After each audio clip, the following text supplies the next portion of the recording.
Assalamualaikum warahmatullahi wabarakatuh. Bismillahirrahmanirrahim. Anak-anakku semuanya, bagaimana kabar kalian hari ini? Semoga selalu diberikan kesehatan, diberikan semangat dalam melaksanakan kewajiban kita dalam pembelajaran online ini.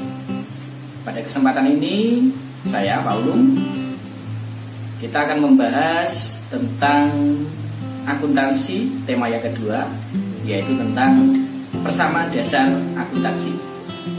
Tetap semangat, kita belajar tentang akuntansi. Anak-anak semua, pada pertemuan ini kita membahas tentang persamaan dasar akuntansi. Pada dasarnya, persamaan dasar akuntansi adalah terdiri dari aktiva sama dengan pasiva, atau istilah lainnya adalah harta sama dengan utang plus modal. Harta sama dengan utang plus modal, di mana harta adalah kekayaan dimiliki oleh perusahaan, di antaranya kas, piutang, perlengkapan, dan harta yang lainnya. Sedangkan utang adalah kewajiban yang harus dipenuhi oleh perusahaan, antara lain utang bank maupun utang usaha. Konsep persamaan dasar akuntansi pada dasarnya adalah mencari pengaruh dari adanya suatu transaksi, baik pengaruh terhadap harta, utang, maupun modal.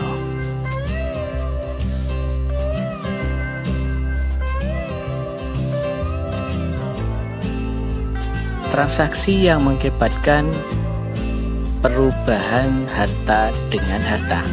Yang pertama adalah pembelian harta secara tunai. Yang kedua, penerimaan piutang. Sedangkan yang ketiga adalah penjualan harta secara tunai. Jadi, ketiga hal tersebut mempengaruhi transaksi tersebut. Transaksi yang mengakibatkan pengaruh harta dengan utang antara lain pembelian harta secara kredit atau utang. Yang kedua, mendapatkan pinjaman dari kreditur atau bank. Yang ketiga adalah transaksi membayar utang. Transaksi yang mengakibatkan pengaruh harta dengan modal adalah berupa penyetoran atau penyerahan harta yang dilakukan oleh pemilik modal. Kemudian yang kedua adalah memperoleh pendapatan. Contoh yang pertama adalah pembelian perlengkapan secara tunai. Dibeli perlengkapan senilai Rp1.000.000 secara tunai. Dari transaksi ini, pencatatan persamaan dasar akuntansinya sebagai berikut. Harta berupa kas berkurang, sedangkan harta berupa perlengkapan bertambah sejumlah Rp1.000.000. Contoh yang kedua, pembelian peralatan secara kredit. Contoh, dibeli peralatan senilai Rp2.500.000 secara kredit. Maka pengaruhnya adalah harta berupa peralatan bertambah, sedangkan utangnya juga bertambah. Contoh ketiga, pembayaran beban atau biaya. Contoh, dibayar beban gaji untuk bulan Agustus sebesar Rp5.000.000. Transaksi ini mempengaruhi harta berupa kas akan berkurang, kemudian modal juga berkurang.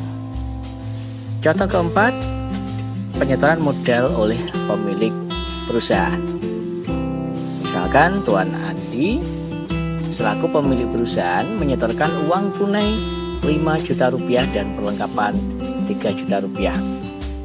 Akan mempengaruhi harta dan modal. Demikian tadi anak-anakku semuanya, pembahasan kita tentang persamaan dasar akuntansi.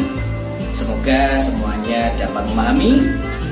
Apabila Apabila ada yang kurang jelas, ada yang kurang paham, silakan bisa menghubungi Pak Ulum. Demikian, saya sekian. Assalamualaikum warahmatullahi wabarakatuh.